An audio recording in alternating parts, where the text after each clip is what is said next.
Assalamualaikum warahmatullahi wabarakatuh. Alhamdulillah.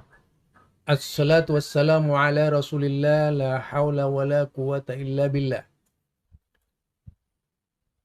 Bersama saya Zulkarnain El Maduri.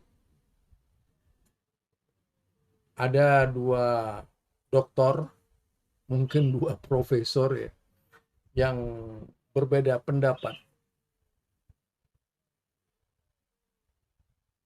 Yang satunya adalah seorang profesor pendukung bid'ah.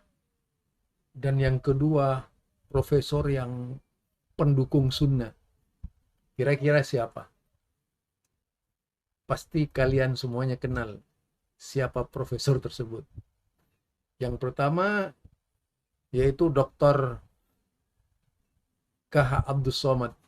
Dan yang kedua, Dr. Ilmu Hadis, Ustadz Dasman. Dari dua dokter ini beraliran yang berbeda. Kalau K.H. Abdus Somad, mereka yang menyemarakkan berbagai macam bid'ah. Dan kalau Ustadz Dasman yang menyemarakkan dengan sunnah. Itu perbedaannya. Apa yang sedang dibicarakan oleh mereka? Ini dia tentang bacaan di sela-sela tarawih. Apa kata mereka? Mari kita Allahumma dengar. salli ala sayyidina wa syafi'ina wa zukhrina wa maulana Muhammad.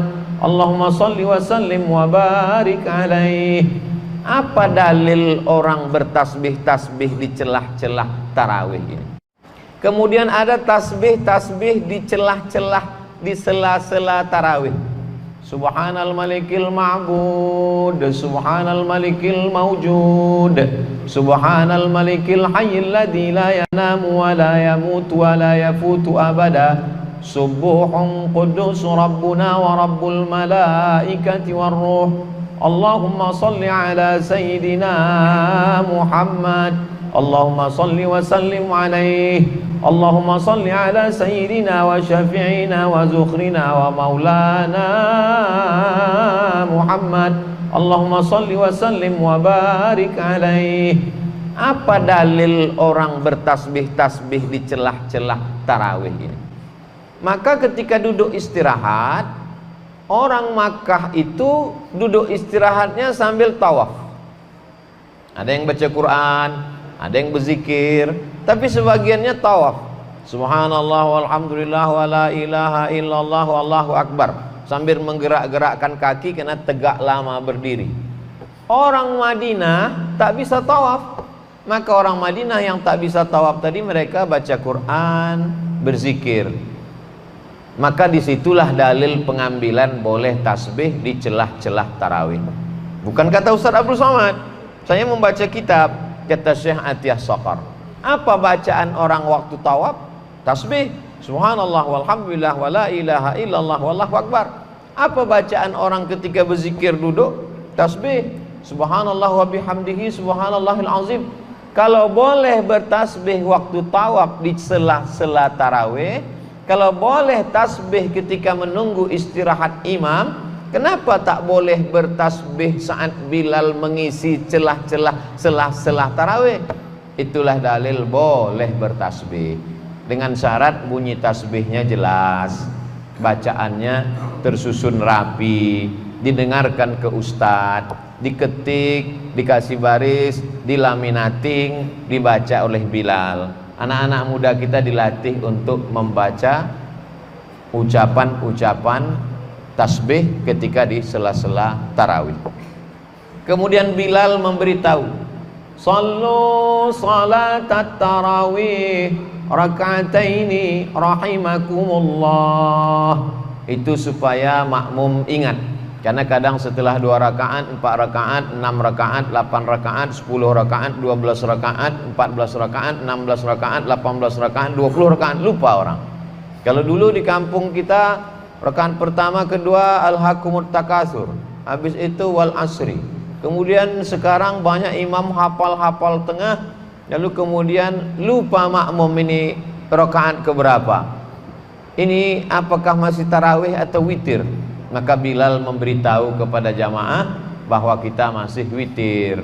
Lalu kemudian Bilal ngasih tahu jamaah, sallu salatal witri salasa raka'atin, untuk memberitahu makmum yang tak terbiasa. Misalnya ada musafir sholat dia di masjid kita, atau ada tamu dari jamaah datang dia kemari, dia tak tahu imam ini witirnya 3 atau 21, maka dari Bilal itulah memberitahu, sallu salatal witri salasa raka'atin asabakumullah. Oh, 3 rakaat. Sallu salatal witri raka'ataini. Karena kalau tidak dia bertanya-tanya.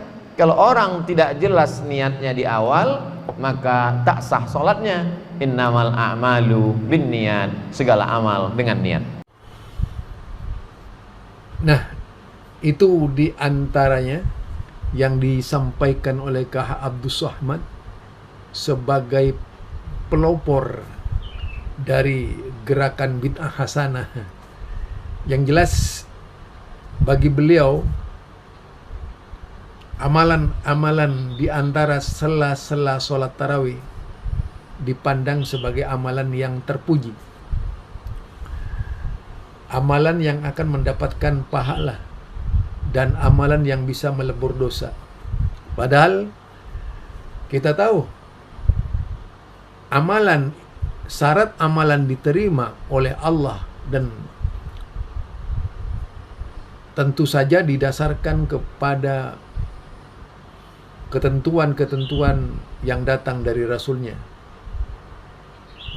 Tidak kemudian dibanding-bandingkan atau dikias-kiaskan dalam rangka membenarkan amalan yang salah. Untuk itulah kemudian Ustadz Dasman, jurusan ilmu hadis ini, itu mengkritisi apa yang disampaikan oleh yaitu Ustadz Abdus Somad. Nah, mari kita dengar apa kritikan dari Ustadz Dasman tersebut. Bismillah wassalatu wassalamu ala rasulillah. Ini masalah salawatan setiap 2 rakaat. Dan bacaannya di mana-mana berbeda. Kalau di kampung saya dulu Subhanal Malikil Quddus, Subhanal Malikil Quddus. Kalau di kampung sebelah lagi Subhanal Malikil Ma'bud, Subhanal Malikil Mawjud, dan seterusnya. Ini setiap amal kaum muslimin dan muslimat. Karena ini kan akan kita persembahkan kepada Allah Subhanahu wa taala. Dan kita ingin mendapatkan daripadanya pahala. Jelas? Ingin mendapatkan pahala. Nah, syarat diterimanya amal itu, 1, mesti ikhlas karena Allah. Yang kedua, mesti berdasarkan dalil yang datang dari Allah dan Rasul sallallahu alaihi wasallam. Lalu kita katakan, sebagian mengatakan, daripada diam-diam aja lebih baik berselawat. Ilmu itu kaum muslimin tidak hanya dengan daripada lebih baik. Tidak bisa begitu. Atau dengan umumnya anjuran selawat ke Nabi alaihissalatu wassalam. Nabi memang menganjurkan kita untuk banyak berselawat. Itu tidak kita pungkiri. Cuman yang mengatakan ini, berselawatlah kalian kepadaku banyak-banyak. Allah juga perintahkan berselawat dan salamlah kepada Nabi banyak-banyak. Nabi menyampaikan ini lalu tidak dipraktekkannya atau dia praktekkan? Artinya Nabi menyuruh kita berselawat, Nabi juga mengucapkan selawat pun enggak? Saya ulang lagi, mungkin belum dipahami. Ketika Nabi mengatakan atau menganjurkan berselawat, Nabi ajarkan enggak kepada sahabat caranya? Diajarkan caranya? Dipraktekkan enggak oleh sahabat? Dipraktekkan. Baik. Kan Nabi bukan hanya kasih perintah, beliau juga eksekutor dalam segala amalan kita. Datang perintah salat, disuruhnya salat. Lalu beliau sebutkan, sallu kama ra'aitumuni wasalli. Lalu Nabi menganjurkan kita berdoa, beliau juga mengajarkan doa itu di tempat dan waktu serta bahkan sebagian bacaannya. Jadi beliau ajarkan. Sekarang pertanyaannya, salat tarawih itu berapa lama dilaksanakan di zaman Nabi masih hidup? 9 kali. Karena Nabi diwajibkan kepadanya berpuasa tahun kedua Hijriyah. Ahsant. 9 tahun mereka melakukan salat tarawih. Ada yang berjamaah, ada yang sendiri. Ada jemaah, ada sendiri. Nabi pernah tidak memimpin jemaah tarawih? Pernah. 3 malam. Ada yang riwayat 5 malam. Nah, Nabi contohkan tidak bagaimana melaksanakan salat tarawih? Ya, dia contohkan. Nah, bila ini kita temukan dari pelaksanaan yang 9 tahun itu, baik Nabi yang lakukan sendiri atau Nabi yang perintahkan kepada sahabat setiap 2 rakaat nanti salawat, atau diamalkan oleh sahabat, diketahui oleh Nabi, lalu Nabi katakan diam, maksudnya Nabi diamkan dan dia tahu, maka kita katakan alhamdulillah ini amalan yang disyariatkan. Tapi kalau seandainya tidak, maka termasuk tidak disyariatkan. Nah, berarti nak boleh selawat? Siapa bilang tak boleh? Antum nak selawat, nak baca Quran, nak baca apa, silakan. Tetapi tidak menjadikannya sebagai rangkaian khusus yang kalau ditinggalkan bisa menyebabkan rasanya kurang amal salat tarawih kita. Apa nak solat situ? Situ solat diam-diam aja, tidak ada selawatan. Kalau sudah begitu, berarti masalah. Apa nak tunjuk imam itu kan bagus bacaannya, hafiz Quran lagi. Dia solatnya diam-diam, tak pakai selawatan. Berarti ada masalah. Apa nak tunjuk si fulan hafalannya cuma dari Qul a'udzu birabbin nas sampai Alhaakumut takatsur saja, padahal situ ada hafiz. Oh, dia ahli. Sallallahu alaihi. Karena keahliannya itu sehingga hadis Nabi dilanggar.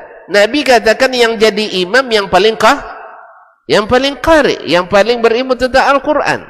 Setelah itu yang paling berilmu tentang sunnah. Setelah itu yang paling berilmu tentang fikih. Setelah itu baru yang berilmu yang mana yang lebih duluan masuk Islam.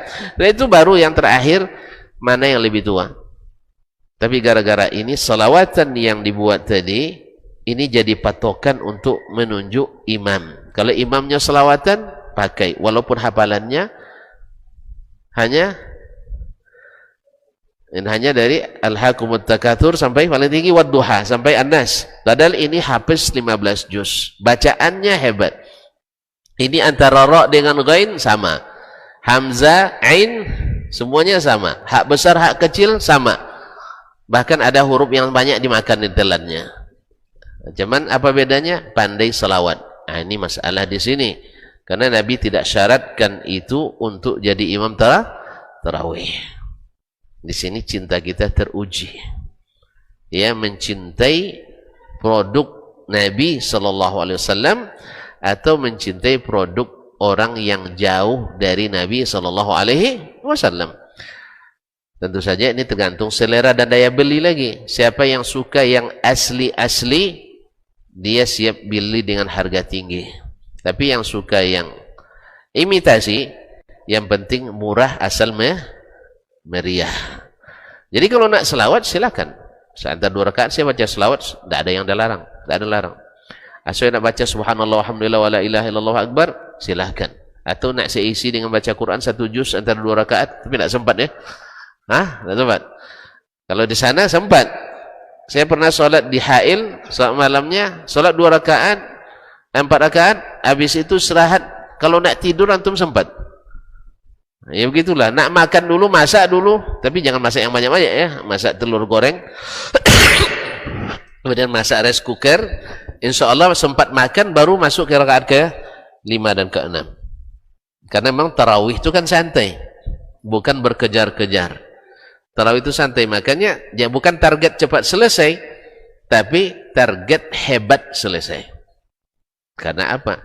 Karena yang dinilai Allah nanti bukan siapa yang paling cepat, tidak, tapi siapa yang paling hebat. Liyabluwakum ayyukum ahsanu amala. Dan kita sepakat tidak ada amalan yang lebih hebat dari amalan Nabi SAW. Dan beliau yang paling bertakwa, beliau yang paling beriman, beliau yang paling berilmu. Mudah-mudahan cinta kita juga lulus di sini. Jangan pahami, tidak saya melarang salawat, tidak. Tidak, demi Allah saya menganjurkan banyak-banyak berselawat kapanpun, baik di salat malam ataupun di waktu kita sedang bekerja, sedang berjalan, sedang apa, banyak selawat ke Nabi SAW. Tapi menjadikannya sebagai bagian tak terpisahkan dari salat tarawih, ini melanggar sunnah Nabi SAW. Sekira jelas? Jelas,